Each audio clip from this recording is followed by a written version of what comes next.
Good evening. Welcome to SonarFeed, episode 276. What's the title of the show? Tom got new glasses. That is big news. Originally, I was going to go with 7-point week, but I decided to You'd be bearing the lead it's otherwise. just you and me here, so I figure I can call it whatever I want, and no one can say anything, and it's cool. Except in the comment section, where I'm sure they will. Later, they'll be like, dude, change the name of the show because that's stupid. So, anyway, welcome to the Berliner, downtown Renton. 4th and Main. Ahead of the curve. Yep. We've got some rain here tonight. Unfortunately. We've got a couple of people in the chat. I should probably tweet something. Yes. Maybe tell people that we're having a show. Probably a good idea. I don't know what that's about. While he does that, I'll introduce us. I'm Mickey Turner. You can find me on the Twitters at @TurnerESQ. I write for lots of people these days. Yeah, seriously, do you not write for anyone? Is there anyone you don't write for? ESPN is about the only one these days. Yet. Yet, yes. There's still time, though. There is still time. Maybe this depends on how things go this summer. Not specifically related to ESPN, but just yeah. I was like, are you bearing the lead here? Right. What's happening? Nice. No, just trying to pitch some fun ideas for the summer. But. And I'm Tom Bureau, a.k.a. Bougie Hooli, a.k.a. guy with new glasses that are clear, and I am old and have progressive lenses. So, your eyesight's probably still better than mine. I both feel like I have cool glasses and old people glasses at the same time. So I don't know what to do with that. It's kind of like Generation X. We are Gen X after all, so we're not millennials. We're not boomers. We're kind of right in the middle. John wants to tell us to talk into the microphones and not each other. I feel him on that. I'm just going to put the microphone in a place where I don't need to think about it. Yes, I will go like that. So, got a batch of things we could talk about tonight. 7-point week, which is kind of a nice thing. We obviously talked about the previous weekend's game at our last show a week ago. Yep. But we had Wednesday night versus Orlando. Wow, is that already 2 days ago? Saturday at Philadelphia. All in all, especially given some of the other movement that we saw across the league, specifically in the West and frankly in the Shield race as well. Wow, check it out. Beverages, thank you. Not too bad, all things considered. Not a bad week, all things considered. So I think if I peeked at the standings, Sounders second place, 5 points behind. LAFC scratched out a point yesterday versus 10 men. Dallas, that was not great. I listened to a bunch of that game on my way home from Wino Away, and that was disappointing, to say the least. So it's like red card, penalty. 2 penalties. And 2 penalties is not great. But all in all, good for Sounders over the last week, considering what I think we knew we might be going up against, and considering where a lot of us probably felt like we were going to end up on Saturday when the lineup came out at 3:30 p.m. Pacific. The day worked out pretty well. Yeah, and I know some people were, I don't even know if the word is surprised about the lineup, but Schmetzer kind of telegraphed it. He did. But did you think it was going to be that far? I don't know if I thought that. I thought it was going to be substantial. I mean, I'm not going to claim I thought that they were going to run out with a 5-man back line and Jonathan Campbell, but I didn't think Campbell would be in the I thought he might be in the 18. 18, yeah. I don't think I thought he would start. Yeah. I mean, I think everyone should have known what was going to happen when he started Instagramming from Philadelphia. Yeah. And if Campbell's if they're paying for Campbell to go out there and travel, then the odds are he's at least going to make the 18. They wouldn't have sent him out there otherwise. And just, again, based on what Spencer said at the post-game presser after the game on Wednesday, he was like, basically, whoever's out there is going to fight and do their job. Just the tone of his voice made it seem like, there's going to be some rotation here. And so, it wasn't very surprising. And the result was pleasantly surprising, I think, all things considered. For sure. What happened during the game, because they basically, I don't know if they didn't bunker per se, because I think they kind of, they played their game. They just did not have much possession of the ball. But I think that's where the bunker thing came from, and I saw a lot of that on Reddit and a couple other places. I was like, you had that many players back, it's going to appear you're playing a different game. I think it was less like let the other team just have constant possession or 67% possession and just play a little bit of counter. Yeah. And there were a couple of moments on the counter that you thought Sounders were going to make some moves. Yeah. There was some pretty good offense that we all know the Sounders are capable of, but haven't necessarily seen it when they're in this level of defensive position. Yeah, I mean, I think what killed them is just that their passing was not good, and You're being told to talk into the microphone again.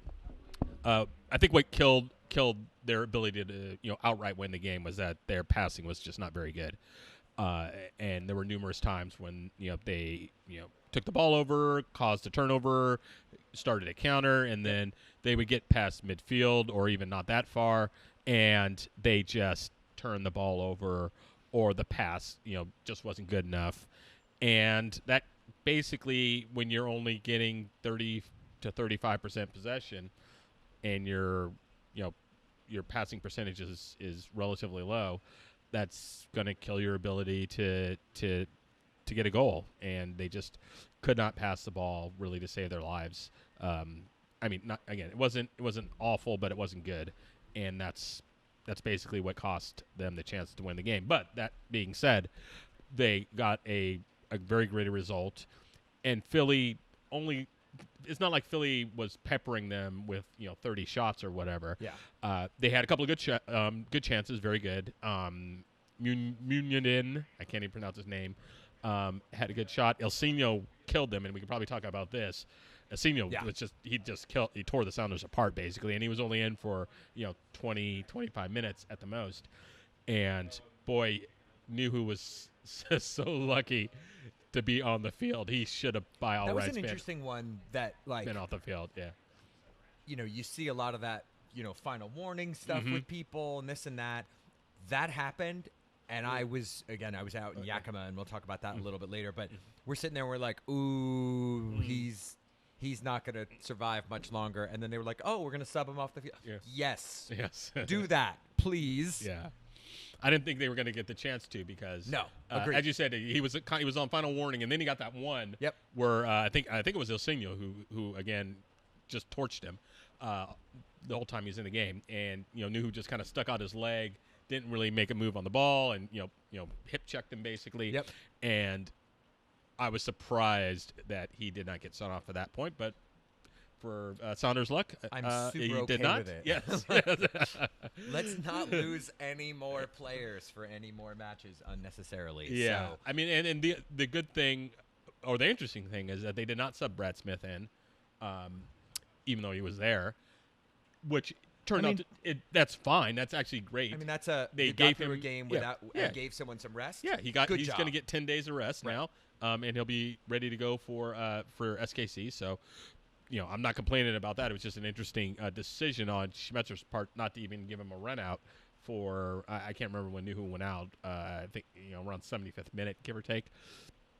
And the fact that he decided to give Leardom, who was also going to be playing on 3 games in 8 days, decided to give him that time. And Leardom did fine.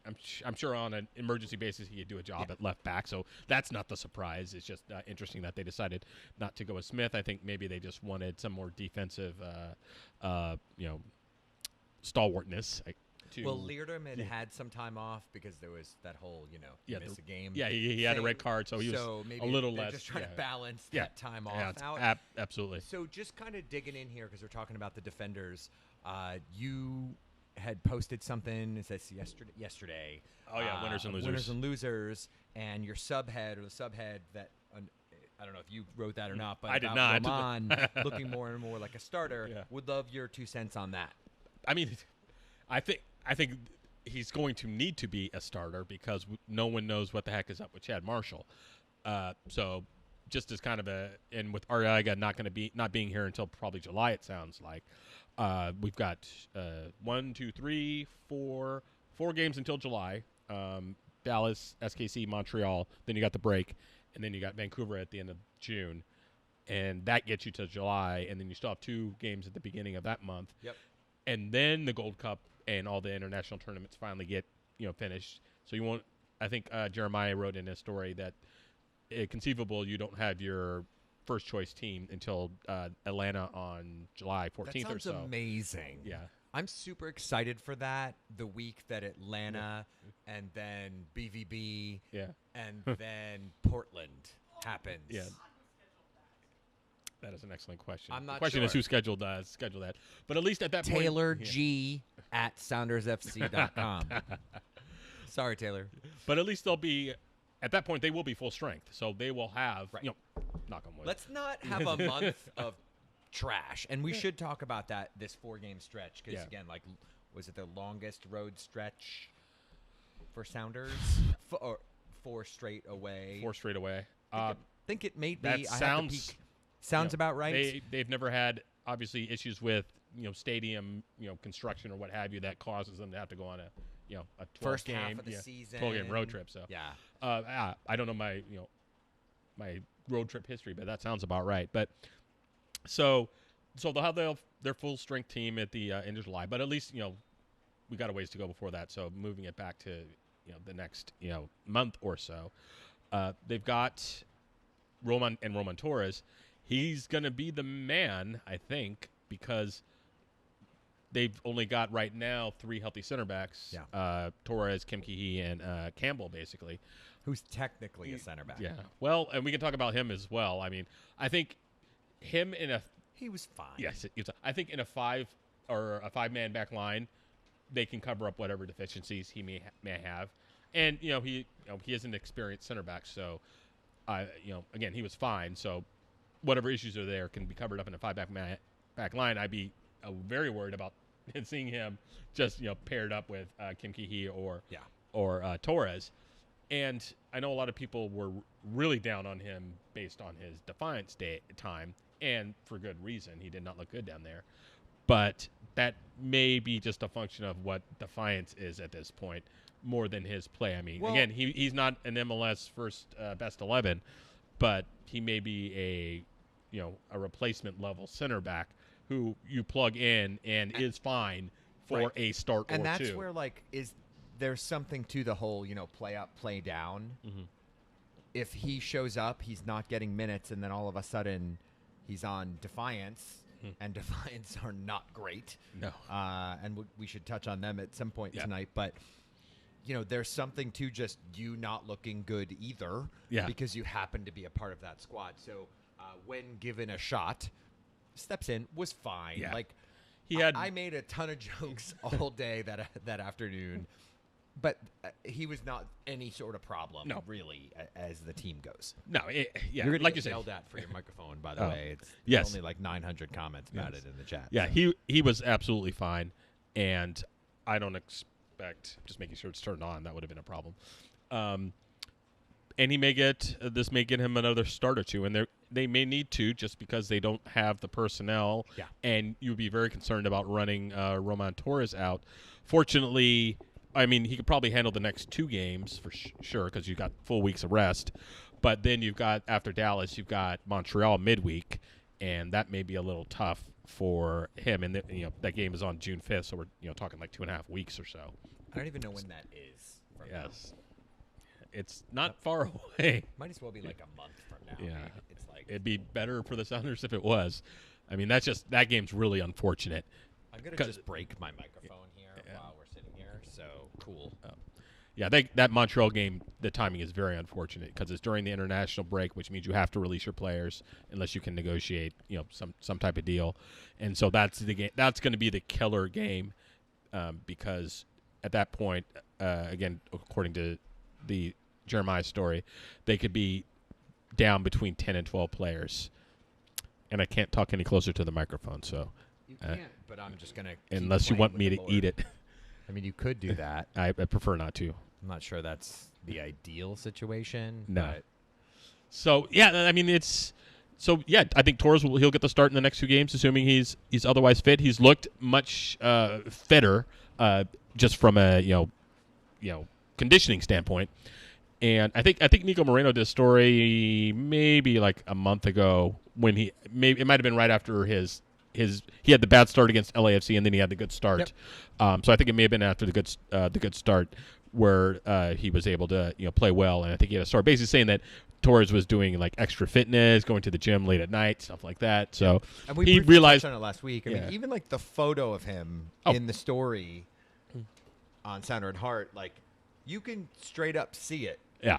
In him, but yeah, which is great. I mean, he needed to do that to make sure that his career continued in any appreciable way, because he has an option on his contract for next year, which the Sounders are probably unlikely to pick up, but maybe he makes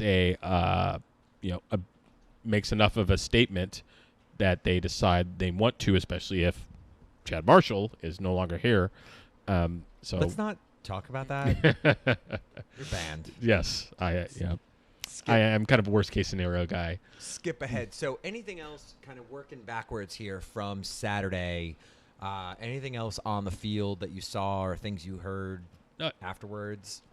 No, not really. I mean, it was a very professional performance, I thought. Again, understanding what they were likely to do. I'm not sure how much more you could have expected.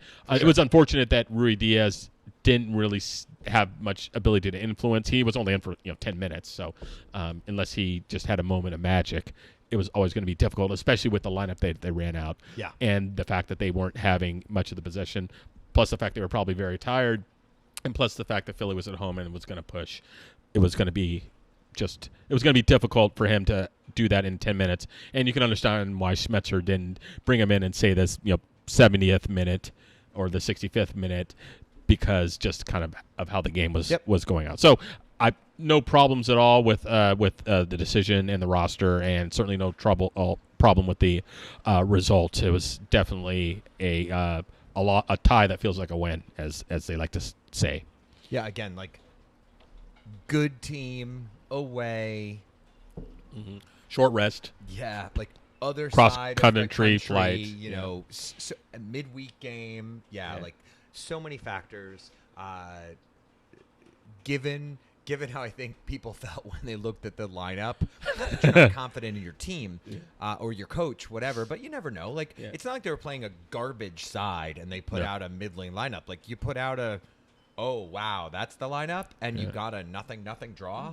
You will take that every single time. Any team would take that any time they can do it. So. I'm not sure I'm as high on Philly as other people are. They don't have that. Because the East is trash. Yeah, that reason.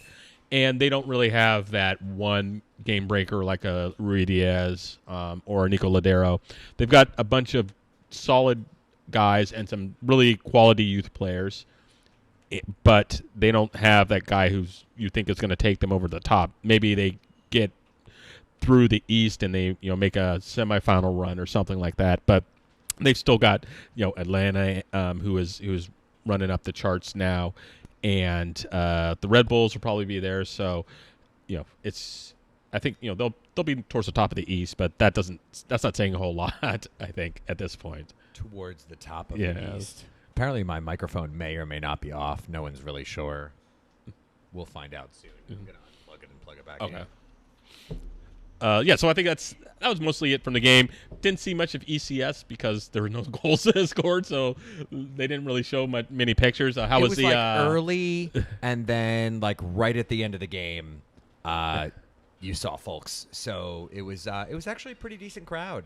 Philly's it's a good stadium, terrible location. I'm sure we've talked about that before. It is, and as much as it's one of those things where it is kind of a pain in the ass. Like it's not right downtown, and frankly, it's not even in Philly's own stadium district. No, it's like which 20 is minutes super random. Like considering how many stadiums they have all in one place, you'd think they would have put it there, but they got a free stadium in Chester, and that's why they put it there. And now they're regretting it, like all of the other MLS teams who put their stadiums out in the suburbs. And it's like unless you're going to figure out transportation or something else, or build up the area, you're not going to have a great time. And I will say though, I didn't think that the attendance announced and real was that. It was fine. Terrible. I mean, fine. What was it, 7:30 Eastern on on a Saturday? Like, go with it. Yeah, looked perfectly fine. There's certainly other places with much bigger problems.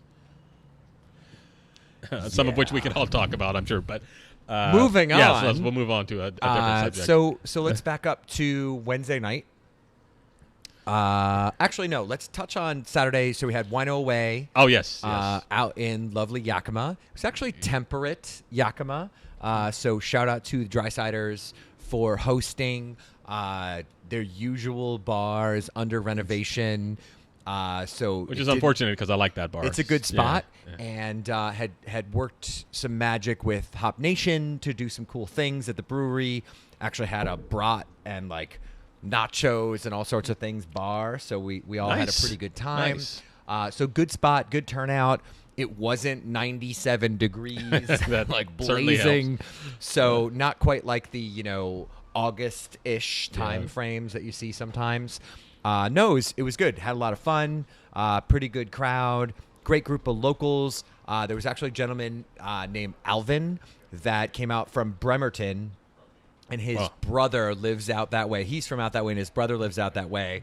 And he was coming out because he wanted to watch the game, and his brother doesn't like soccer. So he's like, oh, soccer people from Sounders are going to this bar. I guess I'll go. Yes. And like just came out, decision. posted up at the bar. We shot the breeze, had a good time. And he's like, I know I'm out here for family weekend, but I'm just going to chill with ECS and Sounders people for the afternoon. I'm just going to stay here for a while. Which was super great, and got to talk to somebody who happened to be out there for the weekend. So good time had by all. Some good time doing some karaoke, among other usual activities, festivities. Yes. I don't believe anyone has topped your Uber trip from last year, so you are safe probably for another year, and probably several more after that.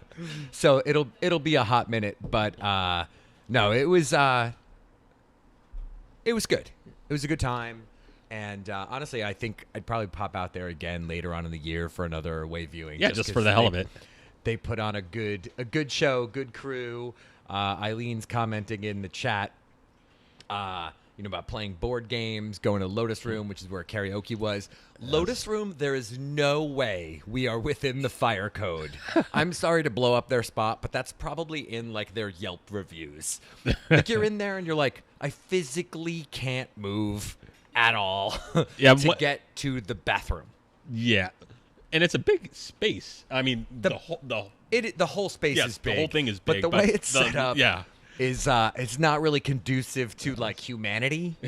So so positives, they got a better karaoke person who actually uses the like licensed karaoke. Oh, as yes, to, I recall that from last year. Go into the YouTube random things where it's like scrolling browsers. Just a YouTube playlist that you set up. Yeah. So highlight, low light for me was the restaurant I wanted to go to wasn't open this weekend. So if that's the worst thing that happened, you're doing all right. Successful away trip. Good job. That's good call, Carrie. Shout out to the super drunk old dude who was drinking the Coors Light. It was like the colors light. So like half the people in the bar probably, but the super drunk dude, that is. Yeah, not everybody was drinking. There was a super drunk one last year. I wonder if it was the same guy. Wait, in a bar? Yeah, shocking. No, shocking. That's never happened. So anyway, shout out to the Drysiders. That was a good time. If you have a chance or you see that people are doing Wino Away or that there's a crew out in Yakima hanging out, highly recommend it. No ECS bias for real. Like it's actually a super good time to just hang out with good people and frankly do different stuff than what we all do hanging around in Seattle and frankly anywhere else we go. It's kind of like going to SKC coming up this week, like hang out with the locals, go eat where they do, check out a brewery or distillery or two and go for it. Yeah. I'm looking forward to the next Drysiders Away trip because they're always absolutely fantastic. So coming back to Wednesday, Orlando. Honestly, kind of expected chippy, choppy, random. Any team that employs Dom Dwyer, yeah, you are guaranteed to be in for a bad time. He's already gotten his 5th yellow card suspension from this weekend, and then I think he picked up another one on on Wednesday. Yeah, Yeah. and he always picks up this. It's always the same. It's always some dirty or just kind of shady play where he tries to undercut a defender or he comes in late on a tackle. Again, he's a forward, so there's that. But there's always just a little bit of nastiness to what he does, and he always gets caught, which is why he's already on yellow card accumulation. He's just, he's an annoying player, and he's not. I don't even know if he's that good anymore. Which is it doesn't matter. Yeah, he's either gonna attract attention from forwards or from defenders, excuse me, and create some open space for other people, or he's just gonna start shit. Yeah. He is the Blas Perez of the new generation, although not nearly as clever. Not nearly as clever. Sid, their kid's gonna be some sort of epic player that no one is going to want to play against. Yeah, definitely dark arts will be employed for sure by that kid. I mean, let's be clear. You would draft their child. Yeah, most likely. Like, some academy is going to pick that kid up at, 15. And I was about to say next week. Next Thursday, right? And not even think about it. They're going to be like, oh, yes, that. Mm-hmm. Here's our... take my money. Yeah. But, yeah, the game was fun. It was fun. It was, I agree. It was a... I think it went about as expected, although you probably thought, or I'm sure most people thought, including me, that the Sounders would put the game away by, say, halftime or something like that. And, they weren't really threatened to the extent where, like the Chicago game where you were holding onto your butt for about 20 minutes while they were coming back. So this game wasn't nearly that stressful, but you probably thought I think we all thought that the Sounders would be able to put this game away by halftime, maybe start, pull a couple of people out to rest them for the weekend or something like that. And, VAR is, I'm being told there's what was it? Which one was the VAR? It was Was it the Bruin? What was it? Oh, it was that there was a supposed handball in the midfield or something on Buona's goal. Good call. Yeah. So they didn't blow them out, which is fine. They got the win, and that's what matters. But and again, it's not that they didn't play well. It's just that they didn't manage to put the game away as we probably hoped and thought. But I think coming off the last match that we had talked about, Rui Diaz not being in the best of moods, having walked off the field, him getting a goal in the 19th. Yeah. Good way to open the scoring. You could see that change the tune, I think, at least with him and just the offense in general. But all in all, playing a non-rival kind of random team on a Wednesday, weather kind of it was about what I expected the match to be, all in all. Yeah. And again, Brad Smith looked fantastic in that game again. Yep. And Harry Shipp did a decent Rodriguez impersonation, especially on that goal. That was just some fantastic 1-2, 3 and goal. So with the hockey assist. Yes, the hockey assist. And then Buona obviously had a very influential game there. And got a kind of excuse me goal, I guess is the best way to put that. Go with it. But the assist, I'm not sure who sent in that ball. I think it was Nico. Nico. Yeah, it was Nico who sent in that ball. It was just absolutely fantastic. I mean, I'm sure talk about the celebration later, which was we could just talk about it for 10 more minutes. Yeah, it was very impressive. And again, everyone heard about Spencer's post game comments, warning him not to do any more backflips. But it was a good performance, and you could obviously in hindsight, Schmetzer was. Emphasizing the 2 home games to basically say, I'm getting results in these 2 games, and then we'll see what we can do about Philly. And it kind of reminded me of the Philly game last year where they didn't get the results. So they basically ran out the same lineup and didn't rotate at all. And I think they got 1 point out of 9 because they went down to LA and lost. Yeah. Okay. And so good recall. I think he was basically, let's get the home points and that's why I thought the lineup was going to be, wonky on the weekend. It's just because he wanted to get those home results. Yep. and he got them. At that point, he's like, "We'll see what we can do about Philly," and I don't think anybody could complain about 7 out of 9. No, 7 point week. Considering you played, a solid team, which is just weird to even say out loud. A solid Houston team, and a good team in Philly, and a trash team in Orlando in the middle. They destroyed Cincinnati on the weekend. Well, that says more about Cincinnati, obviously. Cincinnati is like, yeah, just kind of a trash heap. 7 points right now, running into, a decent away stretch here. Yeah. During which, or towards the end of which, we're going to start losing some players. Mm-hmm. Open Cup is coming in. All Yes. sorts of stuff going on. Yeah.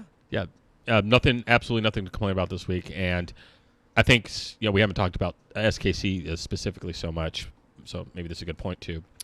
But might as well. All 0 players that are currently yes. If there's a team that is in worse shape or could be in worse shape, it is definitely SKC.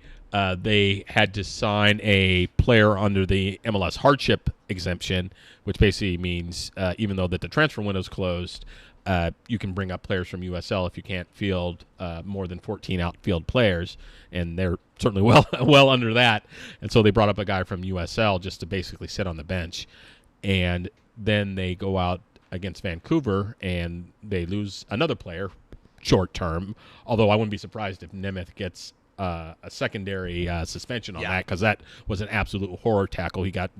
For anybody who didn't see, he just a brutal. I think he got Felipe from Vancouver and just came in and just destroyed his ankle. It's shocking that Felipe was able to walk off the field. And so I would not be shocked at all if he doesn't miss an extra game. And so I think they're going to get a couple of players back for the Sounders game. I haven't checked the latest on what their status is, but regardless, they're still going to be well shy. And now that they're losing their probably second most dangerous player offensively in Nemeth, I think Johnny Russell's he's pretty good, and so they're going to be out Nemeth, and then whoever else they can wrangle together. I mean, they still have a solid, generally speaking, defense, and Mealy is a decent goalkeeper. Yep. So we could be running into the same thing that we just put out against Philly, where they run some kind of 5 in the back formation and just try to play on the counter. But this is a game that you have to think that the Sounders are going to win, you should go in expecting a win. Even just on the lineup situation. Yeah. Starting with like a middle of the road set of options, or having a situation where you don't start a Rui Diaz or whatever. Yeah, and now they've had 3 days off, or they will have had 3 days off. Yep. They don't get back out on the training pitch until Wednesday, and so they'll practice Wednesday and Thursday, and then I assume they'll take off Friday. So they should be fully rested. Rui Diaz got a nice run out, but didn't get too worked on Saturday. Smith got a full rest. Ship got a full rest. Rodriguez probably still out. I don't have any information on this. Just hamstrings. It usually takes you about a month. You don't think they come out and just try and step on? Oh, SKC are you kidding me? though? I think they. Yeah, I think especially they're going to try to do what and you're like, you got to play Dallas. Yeah. At Dallas. Mm-hmm. Yeah, you absolutely go and try to, again, especially since you're on the road, if you can end this game by, minute Just 40. Be done. Yeah, you get 3 goals by players, 40 minutes. Move and, on. Again, try to do what we probably thought they were going to do against Orlando. Granted, SKC is a tough place to play. Although Sounders have had success there. And if you can do that and just basically stomp on them and demoralize them, and then by halftime, again, try to get the 3rd goal, either before or after the half. Yeah. If you can get 2 relatively early, then you crush their spirit. And I think demoralizing Peter Vermees ever. Yeah, I endorse. Mm-hmm. I endorse this message. Yeah, well, Atlanta went in there and crushed them 3-0. So the Sounders should be going for that exact thing. Get a couple of goals early, and then just cruise to a victory. And they will have a rested squad now, relatively speaking, to do it with. and the only issue is what the status of the injured players are, because we, again, it's probably maybe a little too early for Rodriguez. Morris is probably out. And I bet they hold him out until the end of June, unless. Oh wow, okay. Just that is purely my speculation, Yeah. and that's only based on the fact, if he did his hamstring, even if it's not serious, that's still 3 weeks ish, and that takes you basically through the start of June, and so maybe he's ready for the Montreal game, but at that point, are you really going to risk that when you can, again, hold him out for an additional 3 weeks and get him fully fit for the end of the month? The only question there is obviously the if he's going to make the final Gold Cup squad, which we don't know about at this point. He's on the preliminary roster, and so it's just one of those things about just determining how serious his injury is and if he's going to be back. So I mean, we'll at least get a hint of what's going on Wednesday when they get out on the practice field and see who's actually out there. But again, we're still talking about a hamstring injury, which he has had before, which means if you're trying to rush him back, you're risking that re-aggravating and being more serious. And everyone remembers what happened in 2017 where he tried to play through it and then really messed it up in September and then was out for the rest of the year. So just jumping in on that. So we've got injuries, and we should talk about, there's that story that Jeremiah had written about, like, all the players that will be out. But so let's get into that. But in the middle of all of this, so away trip, there's that.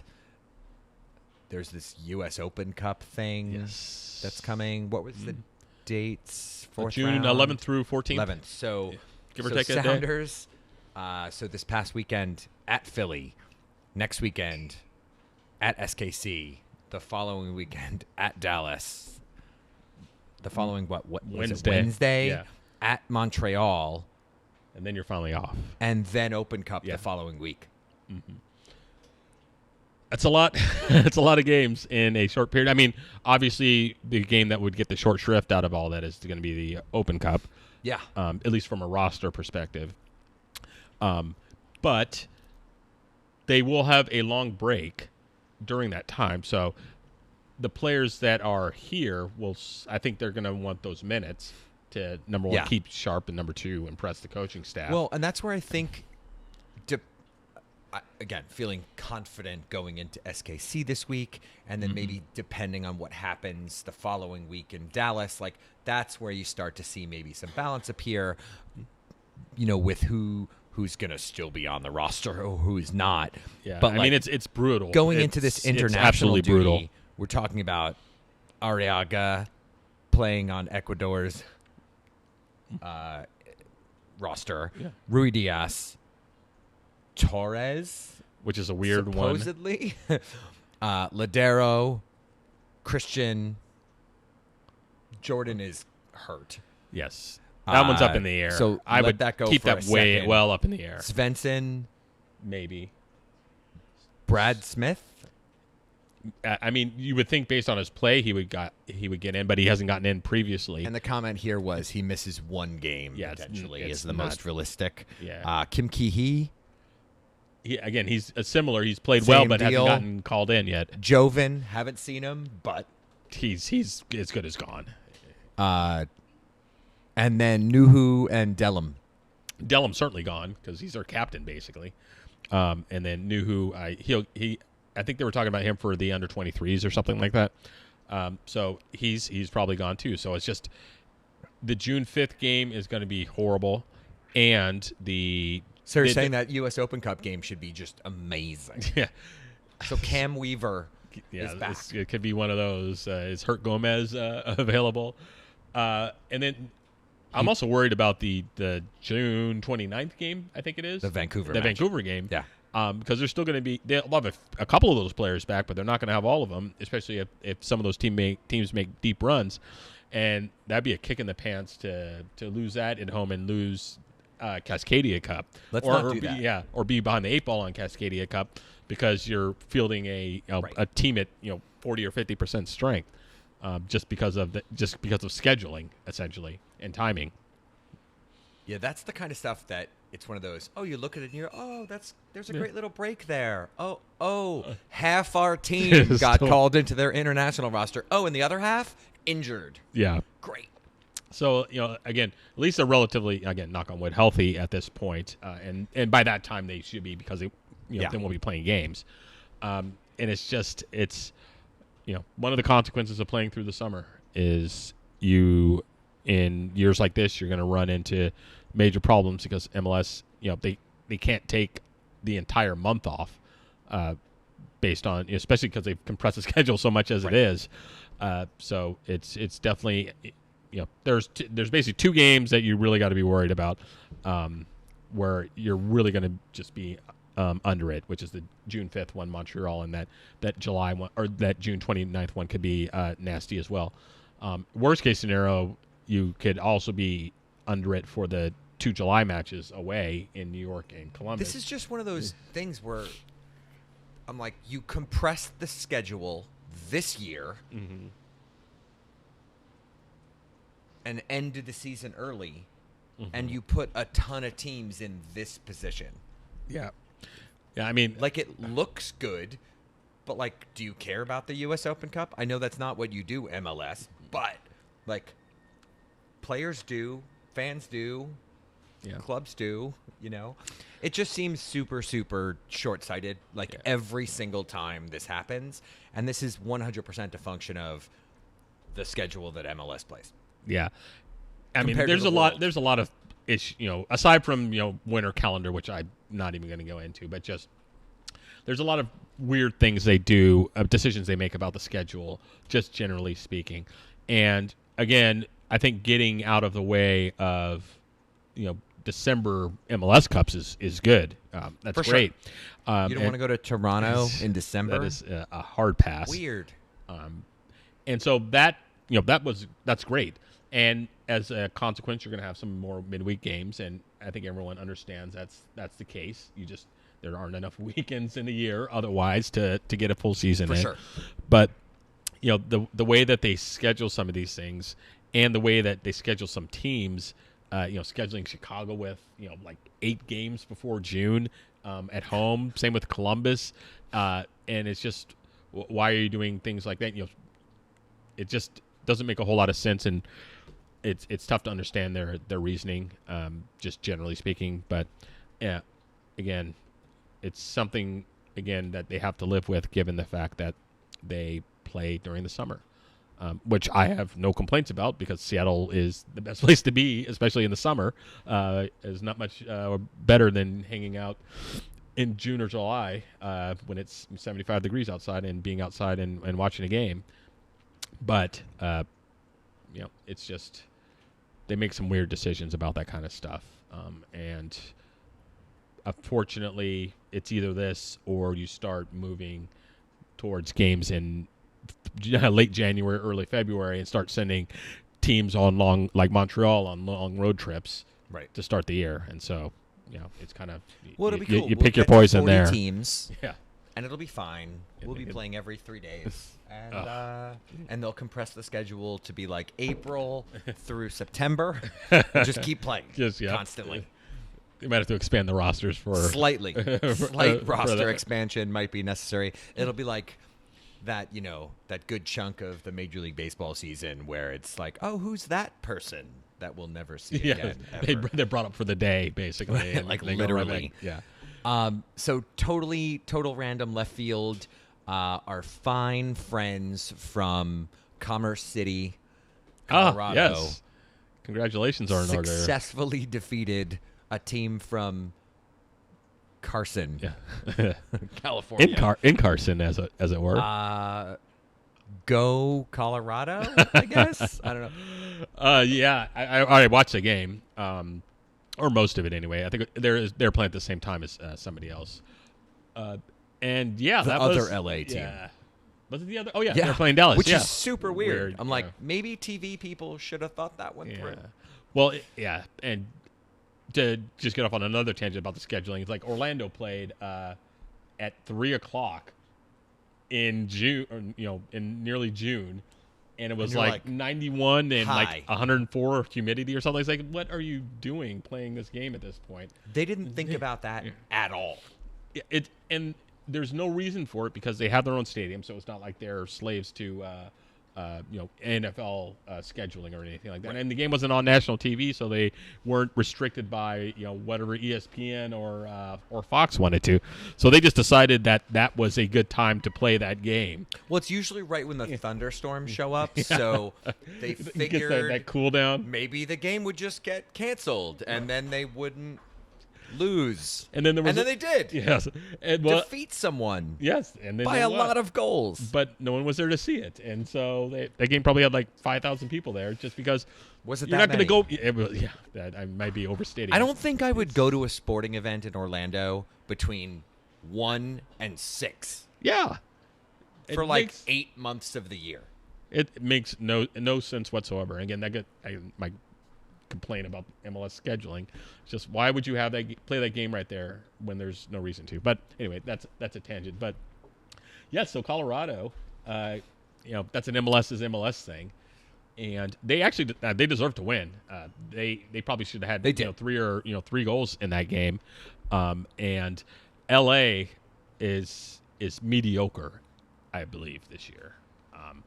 Even with Zlatan, their defense is not good. It's not good, and they don't really have. Who else do they really have for talent, like on the offensive side of the ball? Alessandrini's in theory, they have some, Cuatro Santoses. Yes. Well, Jonah Dos Santos, who's the one that's still remaining. He's not an offensive dynamo. He's very good. I would certainly wouldn't mind having him on the Sounders for the right price, but he is not someone who's just gonna score 12 goals and have 8 assists or something like that. And they lost Alessandrini until September, and they've got a couple of young kids who are solid, but they're not going to be consistent every week.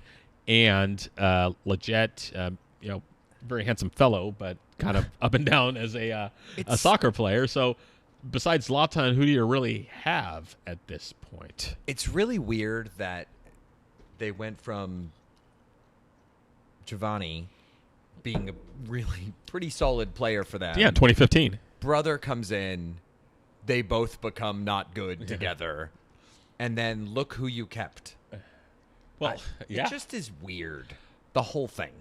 Well, they were always going to keep Jonah over Gio, just because like Jonah makes like a third of what he makes. Money aside, though, it's not like he's moving that team. Yeah, he is a good player and he is a DP player, but he's not someone you're going to build the team around. Right. Or someone who's going to get you, a boatload of goals when you need him, when you don't have Zlatan in for a couple of games. So he's just not going to influence the game like that. And so, again, without having Alessandrini there, you've got a couple of okay-ish players, and then your defense is just, it's still not very good. And that's what happens. You lose to Colorado at home. And so I just think they're mediocre, and they need shockingly, they need some more offensive firepower. But I think they have a DP. Do they have a DP spot available? I can't. They got rid of Gio, obviously, and so they have that slot. But I don't know if they spend it on anybody. No, they do not, because Zlatan's Gio and Alessandrini. So they don't even have. They can't even bring in another DP right now. So it's really funny just peeking at like goal differential. It's 1 for them. Yeah, yeah. They're not. It's Again, like they're not terrible. 18, 17 against. Yeah, they haven't been getting blown out or anything like that. But you know what? They had a good, decent to good start of the season. Yeah, it was very good. Look at the difference without Zlatan. Yeah. Like, wow. Yeah, he just they were winning. They were winning games because of him. Yeah, because he was scoring to a brace or getting the one goal in a 1-0 win, and so that's just kind of how they managed to scrape out results, and it got them this far. But now they've lost. I think it's 4 in a row. So once he gets back, they'll probably be good, and they'll probably still make the playoffs because the bottom of the West isn't. The East may be trash, but the bottom of the West, isn't overly great. but it's just interesting to see how they've kind of fallen off at this stage. But it's not, to me, it's not terribly unsurprising, just because I don't think their roster's all that good. I didn't think they were that great, and I remember I made a joke. It's probably already 2 months ago to Dave, and he was like, "Well, they're good," and I was like, "Are they? I don't know." Yeah, I mean, you never know. Again, it's MLS. Yeah. Anything can happen. We'll see what happens to the Sounders in the next 4 games. Yeah. We'll see. Speaking of which, at the end of this road trip, Montreal they're in 3rd or 4th, I believe. Yeah, with a negative goal difference. With a negative, like -4. I mean, that's because they lost to Kansas City 7-1. They got stomped that one day, but still. I mean, that's a lot. Yeah. Not great. Yeah, and they're kind of the same way. There's, they have Nacho Piatti, who's legitimately like a top 4 or 5 player in this league, but they don't have anybody else who scares you specifically. They've had a decent defense, again, save that game in Kansas City, and they've gotten enough results here and there. But their record, I can't even see what the record was, but their record's not all that hot. They're just, they're right around 500 basically. Yeah. And they haven't scored many goals. So again, the Sounders are unfortunately going to have to put out a lineup that's going to be, a lot roster or reserve heavy, but they could pull another Philadelphia for sure, I think. And go up there and get a result, and depending on what happens on the day, will take their point in Montreal. In Montreal, yeah, that's going to be coming off a Dallas game where that's going to be really rough, just to see who you have available after that game. So that's why the SKC result is so important. Yeah. To get that win, you've got to get that win, just because you will be at as full strength as you can be, save injury issues. And going forward after that, you won't be until July. And so if you can get 1-1-1 out of these next 3 games, you take that and run. And we'll see what kind of lineup they are even able to put out in Montreal. I think Montreal will be missing 1 or 2 players, but certainly just nothing on the scale of the Sounders. And maybe the Sounders are able to negotiate a couple of players staying, but the problem is if a player's not going to his country because they're injured, that means they're not playing for you, right. Because they're injured. Right. And so it doesn't really, that's again, but if Morris stays home, well, okay, that's great, but is he healthy enough to play for you? Probably not, if that's a situation. And so it's just going to be, that Montreal game. You may just want to saddle up to the bar and have a couple of shots and just see if some of the young kids get a run out like Leyva and Alfonso Ocampo Chavez. I could certainly see Leyva getting a start in that game. Yeah. Ocampo Chavez, again, depends on their situation, but Ocampo Chavez probably not, just because he's barely played for Defiance, let alone the Sounders. At least Leyva was close to getting a start or some minutes with the Sounders. So he's definitely starting for the Open Cup. Oh yeah, for sure. Oh yeah, 100%. I'm sure they both will. So we can talk predictions in a little bit, but the one other match to talk about from yesterday was the Dallas LAFC. Yes. LAFC, frankly, not scraping out, but taking a point that they probably didn't have early on in that match. Yeah. Early to mid, and I was listening on the radio on the way back from Yakima. Even the announcers seemed to feel pretty good about Dallas's chances in the match. Yeah. And, all in all, I don't know, like LAFC's just got this thing going where they're like, oh, you want to take a red? Cool. Also, you want to give a penalty to Carlos Vela? 2 of them, in fact. Yes, we will accept those. Yeah, they've got their team's great. It's for MLS standards. Yeah. Their team is just great, and it's probably not a good idea to give them a lot of help when you're playing there. Yeah. Well, so yeah, I watched part of that game as well. and I think it was Hedges who got sent off, and Matt it was Hedges. obviously Yep. a red card. Yeah. Vela got behind him and he just took him down. Yeah, I watched it as this the morning, last and I was man. like, oh, yeah, red card. Yeah, it was a red card. Got it. And then you do that and give up a couple penalties, and it's just that's just a recipe for disaster. It's kudos to Dallas for even holding on to the point. For sure. And it's just Dallas is just an interesting team. They kind of remind me now of what they were in 2015, just a bunch of young up and comers. And so on their day they can beat anybody. Yep. And then otherwise they could get just killed 3-0. Even at home, which they did to the Red Bulls, who put out like a B side for that game, and and Dallas lost to them.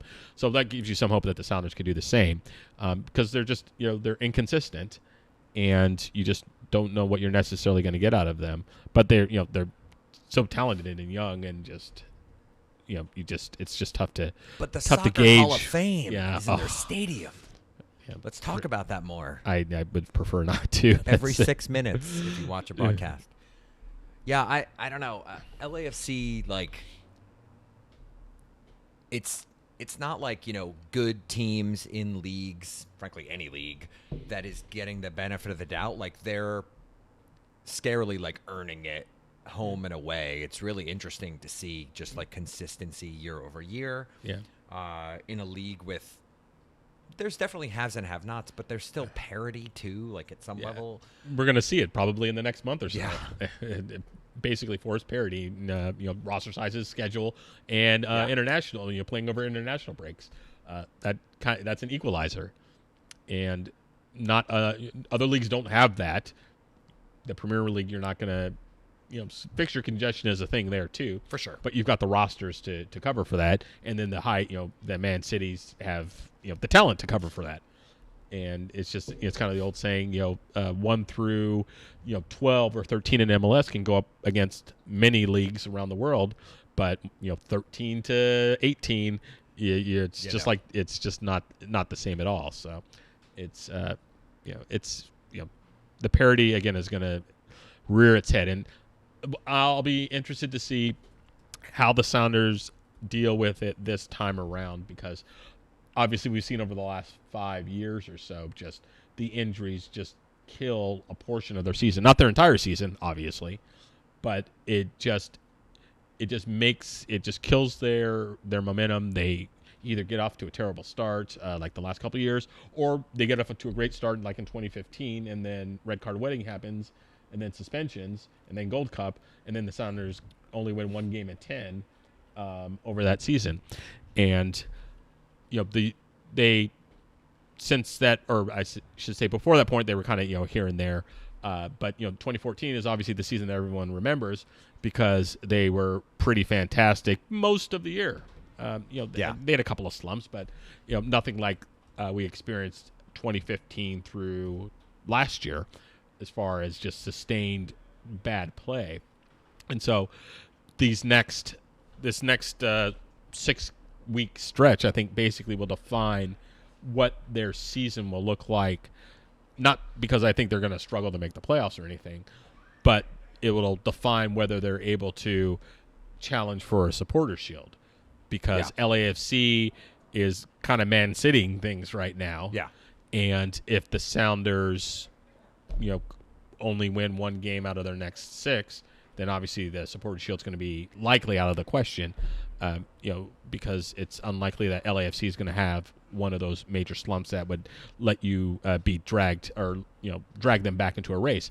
But at the Sounders, let's see, we said SKC, Dallas, Montreal, Vancouver. If they can get 2 wins out of those games and maybe a tie, then you're right there, regardless of what LAFC does. Right. Unless LAFC wins all their games, then at that point you're just can tip your hat to them basically, because if they're gonna if they're gonna 8 points, yeah, you're gonna take that every time. Yeah, and if LAFC wins, if LAFC just decides to dominate, then you just tip your hat to them and say, congratulations. You just can't keep up with that pace. That's a sprinter's pace when you're doing the hurdles. So, kind of talking about that, not that we have to get specifically into this next match at SKC, which I think we both agree Sounders are coming away with it. They've got to go in there thinking they can win the game. But we'll get into specifics a little later. But so 4 games away, you got 1 point so far on this run. Out of the next 3, do you feel good about 2 wins and another draw, or how do you think that? I think that Montreal game is going to be absolutely brutal. That's the one where you just have, you can't. I mean, they will go in there and they'll fight their asses off, and Smetro will have them prepared. It's just that you figure them to be at such a disadvantage that any reasonable person would chalk that up as a loss. Now, that doesn't mean that they're going to lose. They may, Schmetzer, again, he may come up with a Philadelphia-type plan, and, the Sounders, they hate to lose, as he always says, and I'm not going to, say they're going to get blown out or anything like that. It's just, that's not a game I would count on if you're counting up where you need to get results here and there. Sure. That's not one that you say, okay, that's a win. And so that aside, then you've got SKC Dallas. So SKC you feel and Dallas. better about those 2 matches right now than you do about the Montreal? Absolutely. Okay. SKC, you've got a team decimated by injuries and suspensions. Dallas, you've got an inconsistent young team that can be had at home and has been in the last couple of games. Like I said, New York City, or the Red Bulls put out a B team and beat them for like 3-0, I think, or 2-1 or something. And so those 2 games, I feel good about them going down there and being able to get a result. And then Montreal, you just have to, if they're able to keep a couple of their standout players, then maybe I change my thinking on that and say, okay, maybe they can go in there and get a result, a draw, or maybe because again, Montreal's not the best team in the world, so maybe they can go up there and even get a win if everything goes right. But if they're missing all of their players, then what are you going to do? If you see Leyva out there, it'll probably be his. It'll probably be his hat trick. Yeah, that'd be nice. But that would probably be his first start as a 15-year-old on the road. And if you see Alfonso Ocampo-Chavez out there, which you shouldn't, because Will Bruin should be playing as let's your hope forward. so. Yeah. So it's, again, I'm being pessimistic about the Montreal game, but it's not because I think the Sounders won't get up for the game. It's just because at some point the depth issues become, something it's difficult to overcome. So of the next 3, how many points? I would say 1-1-1 is the minimal acceptable. Okay.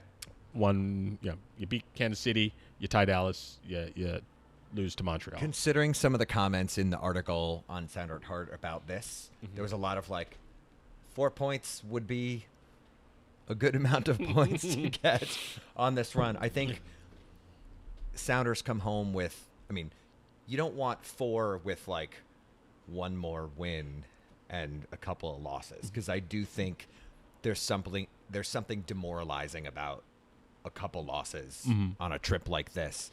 I think 2 wins are possible here. Oh, I think so. I think they can absolutely get Dallas. Yeah, I do think Dallas is the other play. I think Montreal, I feel the same way as you, partially because of where it falls in the It's during the international break, so they cannot keep players if the international teams want them. And partially just, frankly, it's a Wednesday. Yeah. And I have to say, they got to go to bed Saturday night in Dallas, and you use a charter on Sunday, right? Wouldn't you burn one for this? You would think so. Is there a direct from Dallas to Montreal? That's a good question to ask. But they're not coming home. Oh, no way. That'd be insane. But if I'm gonna burn a charter, although maybe not, because you're meh, 4 players are available for this match. Yeah, right. If you're only having 13 players, you could probably easily get a flight. And maybe it depends on what happens over the next week or so. Yeah, I would think that. On something like this, but. If they win 2 games, then maybe they say, "Screw it, let's balls to the wall and try to get another one." Segue here. Some of the comments this past week about new CBA, more charters coming, things like that. Anything else you've been hearing about negotiation or upcoming stuff? I'm working on some stuff for The Athletic on that. We're going to be doing some reporting out on that, but it's still in kind of the preliminary stages because last I talked to the negotiators, for lack of a better word, they had started negotiating, but they hadn't really gotten in deep. And I think because I did a story, on the charter thing, I did it, and I talked to Ship and Bruin, and Ship's the player rep for the Sounders, and he basically said this was in November, I think, or October. He basically said, yeah, we have started talking because in the past when we've negotiated, we start negotiating in December when the agreement expires in January. So they basically have like 6 weeks where they're negotiating and trying to get this thing done. It seems like a not great approach. I was very surprised to hear that, but maybe I shouldn't have been. You were like, I am a lawyer. Yes, this is terrible way to negotiate. But obviously the downside of that is that you're rushing to get something done and do you really want to strike, and then you're at the last minute and maybe you're taking some terms that you wouldn't want to normally accept because you're just let's just get this done. Let's just we want to play. We don't want to strike. We don't want to not get paid.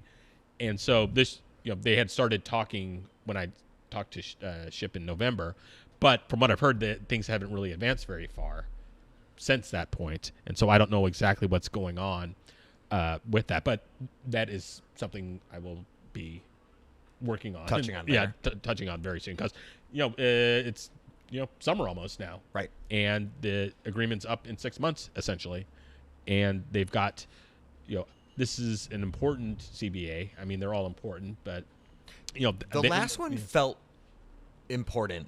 This to me feels different. That's a good way to put it. Yeah. Because there's the just the changes to MLS. Yeah. And then you've got the television deal, which comes up in 2022. So the other question is how long that they TV is not even going to be a thing then. Yeah, it's fine. Streaming rights or what? Right into your brain. Yeah, whatever the hell they're going to be doing. But so the players are That's, probably, by the way, coming before light rail to Ballard. Direct to your brain, ESPN Plus. Yeah. Anyway. So the players' agreement, how long is that going to be for? This one was 5 years, I believe, and the TV deal expires at the end of 2022, I believe. So you've got to figure out if you want to match those up to try to renegotiate it in a few years, just because if they are able to get a massive increase in TV revenue, then the players are obviously going to want a slice of that. And that's where I think you have that NBA situation we had with well, it was right around the same time as it was the year after the last LeBron deal, where he clearly was going to sign a 1-year deal just to figure that out. Like, there's enough, let's call them superstar players in this league right now to make stuff like that happen. Yeah, and Garth was joking after he signed Arriaga and Jones, is like, I hope the salary cap goes up at the end of the year, and there's a good reason for that, because I'm sure they are going to have to do some fancy maneuvering. I mean, the salary cap will certainly go up; it has to. Right. The owners wouldn't be plugging all this TAM into the deal if they didn't have room to increase the salary cap. So that's certainly going to happen, but again, you're going to run into the some of the old guard owners who are basically just going to be like, we can't compete at this level with the spending increasing as it is. Of course, the answer to that would be to sell your teams or get out. I mean, we won't even talk about pro-rel. That's in a whole nother discussion, but it's part of the reason why the charter thing hasn't changed, is because there were a bunch of owners who just thought that it was a level that they can compete at, because it is expensive to charter. For sure. I talked one story I read when I was doing some research is for the league to basically charter everyone everywhere, charter flights for everybody basically, is $20 million a year. So that's basically a couple of million, a little over $1 million per team at this point. And that was like 3 years ago. But the problem is I think the problem is that the owners see that as a negotiating tool for the CBA, and so they want to include that money into the negotiations. Say it costs us X to do this, so that means that salaries are going to rise at a lower rate, or the salary cap's going to rise at a lower rate. So they want to use that kind of as a negotiating tool, because it's not even the issue that there aren't enough charters, but the teams still aren't using the ones that they're authorized. The Sounders didn't charter at all last year before the playoffs. They didn't even charter to Champions League. So the fact that the charters are there doesn't mean that the teams are going to use them. So what you're talking about is basically mandating charters at this point. Because, again, if the teams aren't using the ones that they have now, what good is saying, okay, everyone can charter everywhere if the owners aren't going to actually pay to do it? Yeah. Again, like at some point, MLS just has to be comfortable with teams are going to do stuff, other teams aren't. Mm-hmm. And I do think they fear that is the like chipping away at the single entity stuff that's out there. I don't know. Yeah, that's certainly at some point you're holding the league back. Mm-hmm. Yeah, I don't know if they see it like that at this point yet. They may be getting there. I know certain teams are getting there, but again, if 3/4 of the teams aren't using, again, for an example, the charters that they're authorized now, then what? Okay, so if they're not using those charters now, then what makes you think that they'll use them if you give them more? Did you see this Instagram of Mo Salah sleeping on the floor on the Liverpool flight to Spain? Oh, no, I did not. Yeah, no, I that's did a thing, not. apparently. So even the like epic players can't get a good seat on a plane. So I don't know. On one hand, it seems like a uphill battle we're never all gonna win or be happy with. On the other hand, this is the kind of stuff that I feel will drive players to want to strike or really, really fight for 50 other things in every CBA. That's a good question. Is to find out where, again, charters are on their priority list. I would say it's in the top 10 of list of goodies that they want. It's not at the top. Then obviously higher salaries and benefits and those kind of things are obviously number one. Guaranteed contracts is probably up there too. But and JJ brings up mandate trips of X distance require one or to do frankly, that differentiation. The teams that use them may potentially attract players. Oh yeah, that absolutely. Others don't. That's got to be a thing. Training facilities, all that kind of stuff, all those kind of benefits. Because you can see it. Starfire doesn't attract players. Yeah. I don't think it deters, but I don't think it attracts. Certainly not. So hopefully they'll get that squared away soon. So I think that's what that's gonna be it's gonna be interesting going into the fall to see if they're even close to getting a CBA done, because I would tend to think not, just based on every CBA negotiation. I think baseball is like one of the few. They renewed their CBA without any fuss a couple of years ago, and I remember everyone was shocked. It was One like, time. Oh my God, they just agreed to this and extended it. Oh wow, that's incredible. But usually there's a lockout or a strike, or if you don't think you have the bargaining position or the leverage like the MLS players in the last CBA, you basically you take an offer, because most of those guys can't afford a prolonged absence from playing and not getting paychecks. So we got a couple minutes left here. You said something like man-citying or man-cityization or whatever earlier. We were talking about LAFC, and I wanted to just jump back to, I don't know if you caught any of the Leeds Derby stuff. Oh, absolutely. Yeah, watch that. That was nuts. So I was listening to the second leg of this, and they were talking about Jack Harrison, who plays for Leeds.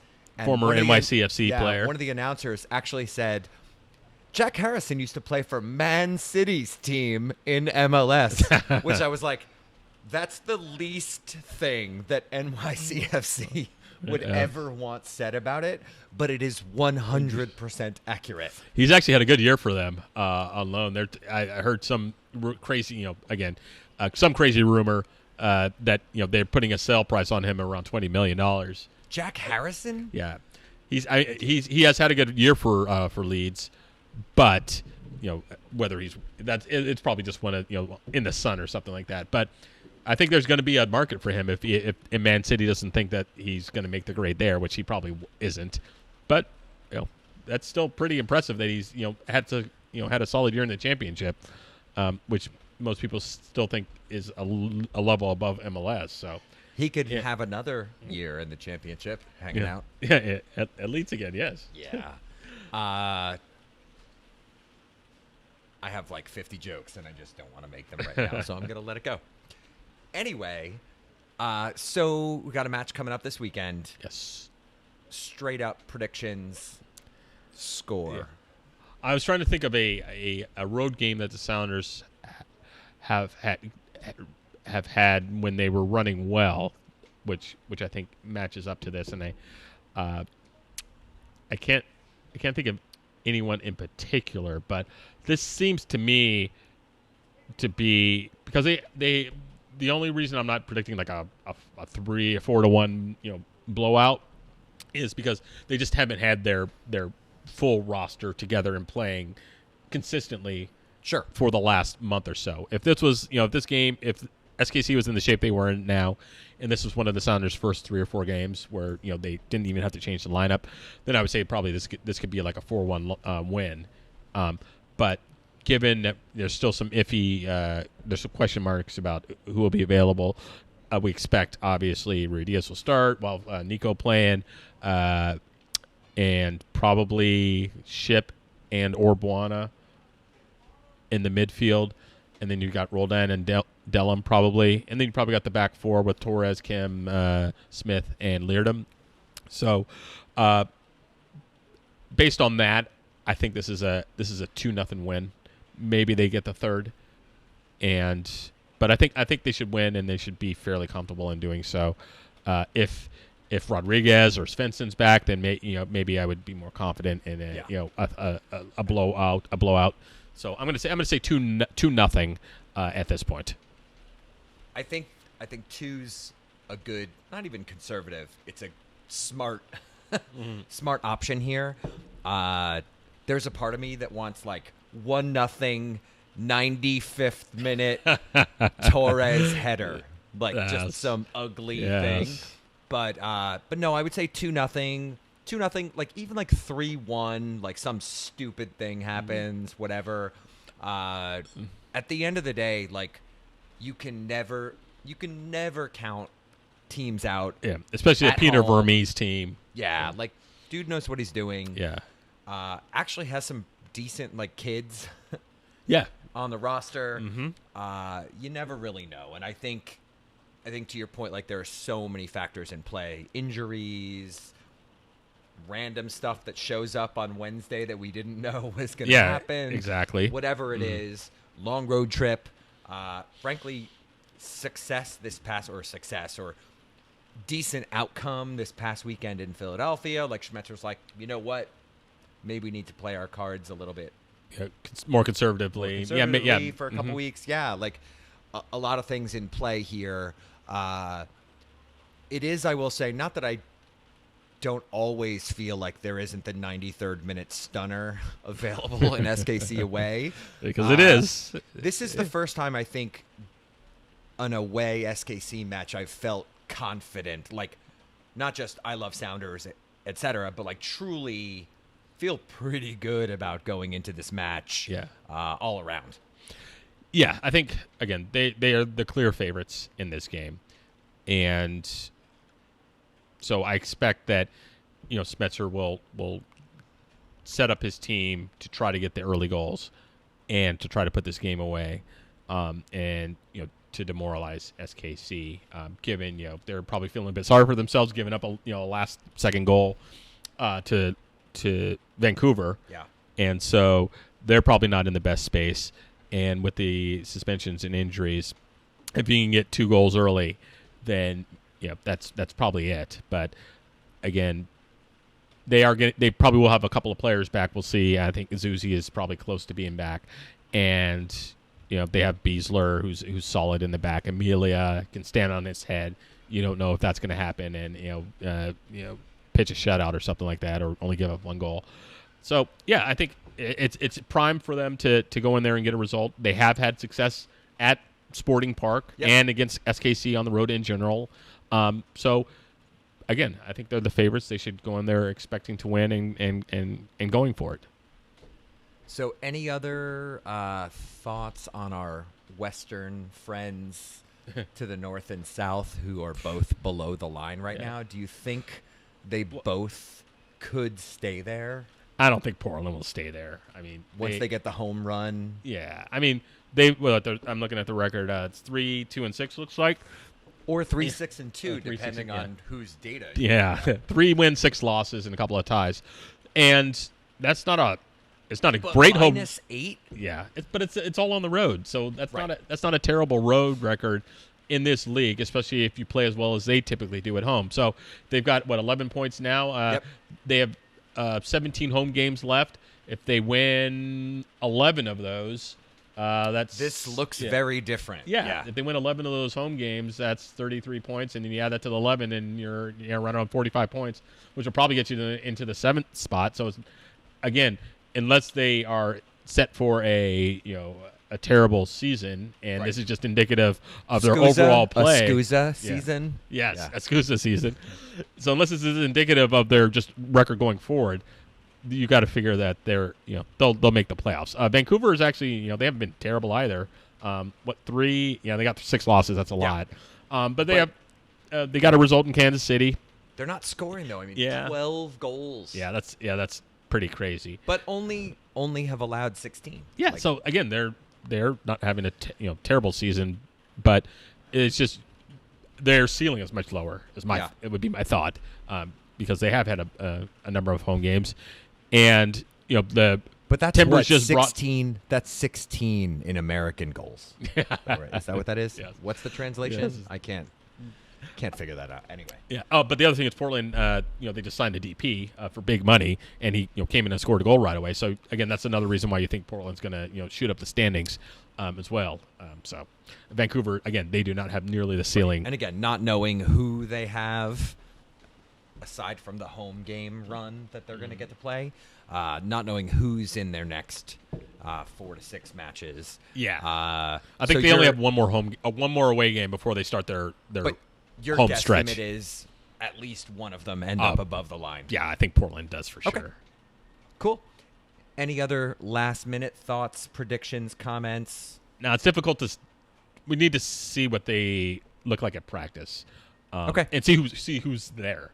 Like I said, I heard that Arriaga, I think Nico Moreno posted out that he's supposed to be in this week. And maybe Jones shows up. But again, I think they're just going to show up to do the signing pomp and circumstance stuff. And so it's highly doubtful that either of them play before July. So one question. So playoffs from JJ. Besides finishing first, who do we not want to finish behind? And who would not matter away venue-wise? I would say, I'd say the team that I really would prefer not to play would be San Jose, just because of their ridiculous tactical formation. They basically man mark all over the field, and then again, that's a team that the Sounders have rarely played well against. As evidenced by this, they have having to scrape for a draw at home, and so if there's a team just based on historical. In general, I'd say on history, it'd be the San Jose for sure. In general, and Vancouver for that matter, just because they don't ever want to come out and play, right? And so you end up with a 0-0 tie going to penalties or something like that. I think I agree. Away venues, man. I don't necessarily worry about Portland. No, the Sounders have done okay there on occasion. It's not like they've never won. Yeah, I think we agree. San Jose.